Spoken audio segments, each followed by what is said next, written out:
The anime starts with a floating fortress that appeared out of nowhere 10,000 meters above the ground, sparking an endless war between humans and monsters. Luckily for humanity, the Dragon Guardians, with their blue, green, pink, yellow, and red rangers, are set to confront the Nefarious Monster Army to put an end to this terrible battle that has become part of the Sunday Weekly Showdown, which has been attracting crowds to its events for 13 years. Despite all their power and prestige, the Rangers have to be cautious of the Monster Army's secret weapon, so they must enter this confrontation without a sense of already won. Speaking of our heroes, the Red Guardian is the first to appear to greet the frenzied fans.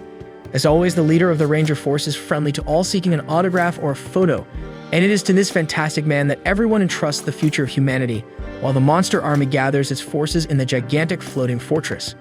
At the event entrance, two presenters approach a boy walking down the corridor towards the spectacle, telling him that if he's aware of the risks but still wants to watch the show, he should proceed on his own. The boy looks around at the dozens of advertisements and announcements using the Guardian's image and finds this risk warning exaggerated because there haven't been any accidents involving civilians for years. Despite this, the woman informs him that it's protocol to issue this warning, so the young man comments that the two presenters seem too young to be in the Ranger force.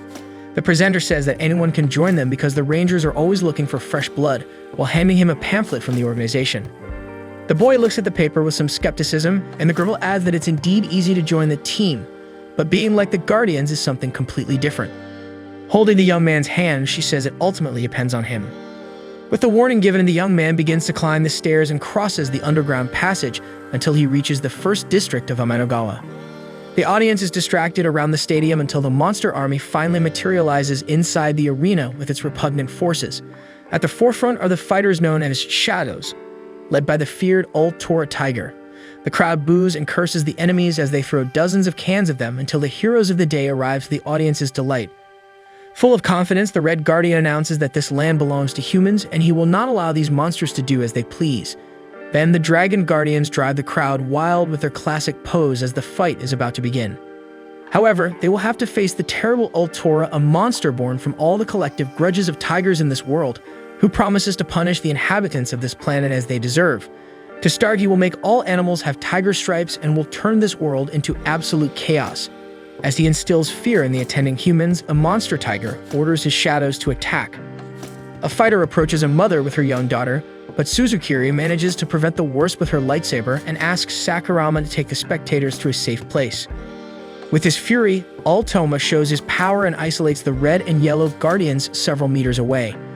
Confidently, he asks if that's all the Rangers have to offer, while the red one admits that this is the strongest monster he has ever faced. Not to be outdone, the green one hurls a gigantic rock at the enemy, who can't hold a rock of that size and is crushed by the Guardian, who boasts as his image appears on the stadium Zeppelin.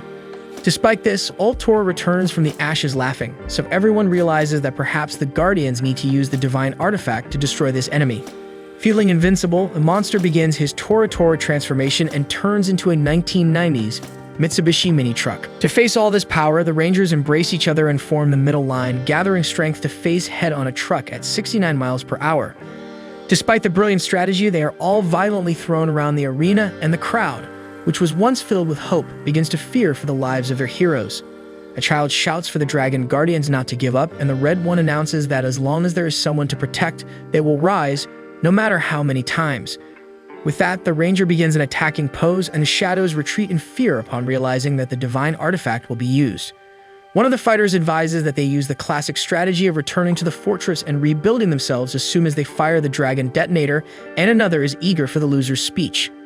Altoma is already worried because he didn't rehearse what to say when defeated, but soon the Guardians were ready to unleash the dragon's breath. The Shadows panic, but Fighter D gets tired of all this pathetic acting and stands in front of the blast. Just at the crucial moment of the fight, the Red Guardian announces the commercials. An hour before the showdown, the monsters were brainstorming in the floating fortress because they had no idea what monster to build for this week. One of them gives up trying and dozes off, while the radio announces that the battle is about to begin. The Shadows keep an eye out to see if they can get any ideas to assemble the monster, but nothing useful is being said. On the contrary, the presenter says that the monsters have a secret weapon, which is a lie. Furthermore, she says that this battle has been going on for 13 years, but in reality, the floating fortress was wiped out in the first year along with its leaders, but to serve as actors, the Shadows were spared and are alive to this day. At this moment, it's announced that the Red Guardian had already arrived at the stadium, so Fighter Gi beats his chest and takes on the responsibility of creating the Monster of the Week, a super strong creature with a ripped physique. However, Fighter says that abstract ideas do not cause a lasting impact, so this monster had to have some kind of theme. With this disagreement, the Shadows begin to despair because they're running out of time, so Fighter L asks the guys to calm down and draws a cute kitten to face the Rangers, convinced that the audience would love it.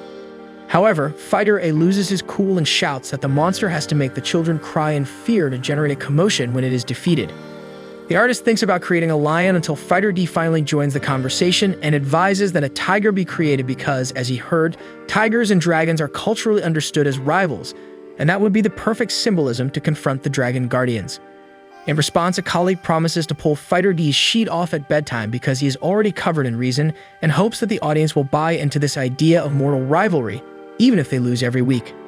Despite this, Fighter D is tired of all this combined defeat story and tries to rally his companions to seek victory this time, otherwise, they will never be able to complete their mission. Looking at each other, the other Shadows wonder what mission this could be, and then D reveals that it is to dominate the world because even after the leaders' deaths, the goal remains the same.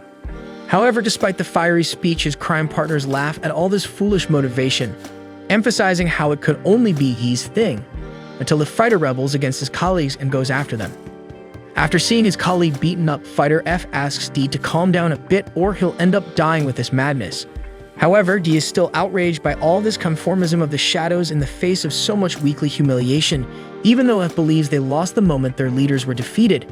Now they are only instruments of the Guardians, and they cannot let the public discover that it's all just a show because that's the condition of the truce. Indignant, D pretends to accept, while the others mobilize to build the tiger with a copy of the animal encyclopedia that the Rangers gave them. Fighter Z offers to be the tiger, then visualizes the encyclopedia for inspiration and begins the long transformation into the fake boss. Despite looking like a bodybuilder hyena run over by a tractor, the fighters accept because it's last minute.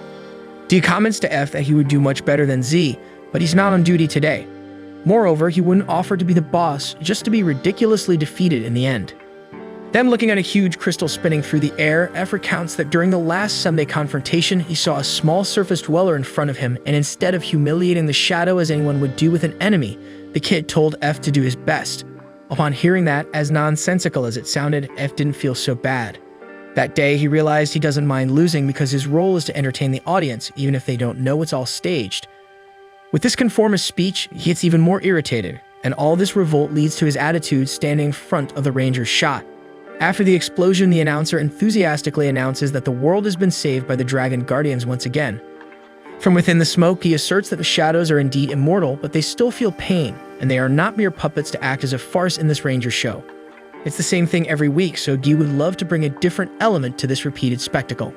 Seeing the remaining Shadow, the Yellow Guardian comments that it wasn't agreed upon, while the Green one emphasizes how stupid this fighter is for staying there. The Pink one tells the Shadow to return to the fortress while there's still time, but D is determined to end these fake games. Inside his head, he's conjuring up a powerful and swift attack, but in reality, he's running towards the enemies like a drunken elderly person. In the face of this, the Red one steps forward and uses his charm to say that this fighter seems like a formidable opponent because of his audacity. At that moment, D sees the child that F mentioned earlier, and she was encouraging the monster to move forward and do his best. Despite this, the rest of the crowd maintains their usual disdain for the Shadows, so he promises to wipe that smile off everyone's faces. However, Guy is brought back to reality the next instant when the Red Ranger says that this is not the stage where this bunch of monsters can shine, and that they should be content with this loser position. Then he cuts the fighter in half, and the other Guardians disintegrate him with a cannon. Inside the floating fortress, F counts 999 defeats in 999 battles and notices that D hasn't returned yet. A colleague comments that it's normal for someone to run away from time to time because they can't bear this reality. Meanwhile, he materializes again in another part of the city, this time resigned that the poor Shadows are not even capable of being villains, but that doesn't make him give up on ending the enslavement of his peers. During his speech, human skin envelops his body until he takes the form of a boy, and this boy goes to Suzukiri, claiming he wants to see the battlefield from a higher place. The girl agrees that the stadium is a great view and asks what the boy thought of last Sunday's fight. He replies that it was incredible to meet the Guardians up close and that one day he wants to be like them. Therefore, he considers taking the recruitment test, and while Suzukiri comments that he seems excited, He looks up at the sky and promises to exterminate his enemies. Soon it's explained on the radio that the wave of applause sparked a wave of power within the shadows, so the Dragon Guardians are more necessary than ever to keep the Earth safe. Hey folks, we're kicking off the new anime season, and if you enjoyed this anime and want to see more of it, go ahead and hit that like button down below. And don't forget to subscribe to the channel. We need your support to reach our goal of 70,000 subscribers.